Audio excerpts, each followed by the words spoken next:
Hi అండి. ఇంతకుముందు వడియాలు పెట్టుకొని వాళ్ళు కూడా ఈజీగా పెట్టుకునేలా బియ్యం పిండితో వడియాలు చూపెడుతున్నాను. ఈ వడియాలు చాలా బాగుంటాయండి.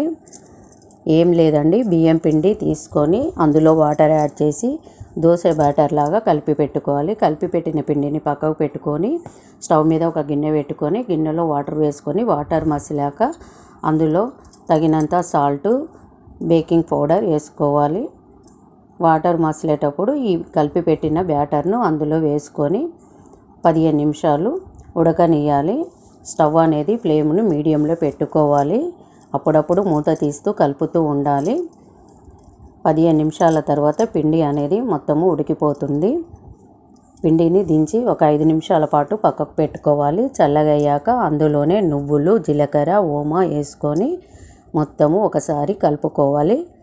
కలిపి పెట్టిన పిండిని స్లాబ్ మీద ఎండకు పెట్టుకోవాలండి. వడియాలను ఒక క్లాత్ పరుచుకొని క్లాత్ మీద వడియాలను పెట్టుకుందాము.